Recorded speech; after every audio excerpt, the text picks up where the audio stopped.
Hello movie lovers. నూతన నటుడు Santosh Kalvacharla, క్రిషికా Patel hero హీరోయిన్స్గా, Baahubali fame Kalakeya Prabhakar, సత్యం Rajesh, comedian భద్రం, వినయ్ వర్మ ఇంపార్టెంట్ రోల్స్ చేసిన romantic crime thriller movie killer artist.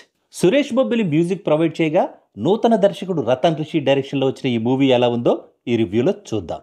Review start చేసే ముందు మీకు చిన్న మాట.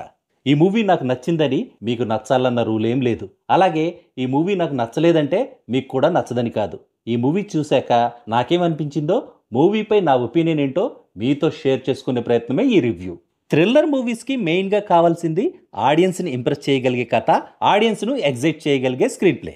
ఈ మూవీ కథ బాగానే ఉంది, కానీ స్క్రీన్ ప్లే పెద్దగా వర్కౌట్ అవ్వలేదు. మూవీ ఫ్యామిలీ బ్యాక్డ్రాప్తో స్టార్ట్ అయ్యి ఒక మర్డర్ తర్వాత థ్రిల్లర్ మూవీగా టర్న్ తీసుకుంది.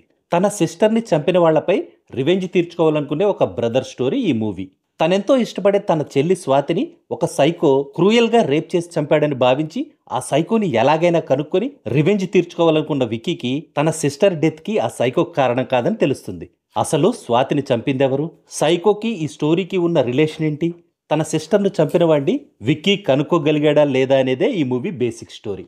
విక్కీగా యాక్ట్ చేసిన సంతోష్ స్క్రీన్ ప్రెజెన్స్ బాగుంది, కానీ ఇండస్ట్రీలో ఎక్కువ కాలం కంటిన్యూ అవ్వాలనుకుంటే మాత్రం తను ఇంకా ఇంప్రూవ్ అవ్వాలి. హీరోయిన్ క్రిషికా పటేల్ బోల్డ్గా ఉంది, యాక్టింగ్ కూడా ఓకే. విక్కీ సిస్టర్ స్వాతి రోల్లో స్నేహ మాధురి కనిపించింది కాసేపే అయినా తన యాక్టింగ్ మాత్రం బాగుంది. సైకోగా యాక్ట్ చేసిన కాలకేయ ప్రభాకర్కి ఆఫ్టర్ సో మెనీ ఇయర్స్ చాలా లెంతీ రోల్ దొరికింది. తన బాడీ లాంగ్వేజ్తో పాటు తన యాక్టింగ్ కూడా బాగుంది. కమెడియన్ భద్రం క్యారెక్టర్కి ఒక్క డైలాగ్ కూడా లేకపోయినా తన రోల్ మాత్రం చాలా డిఫరెంట్గా ఉంది. తన ఎక్స్ప్రెషన్స్ కూడా బాగున్నాయి. పోలీస్ ఆఫీసర్గా సత్యం రాజేష్ యాక్టింగ్ కూడా okay. Big boss fame Sonia Akula కూడా ఒక చిన్న రోల్లో యాక్ట్ చేసింది.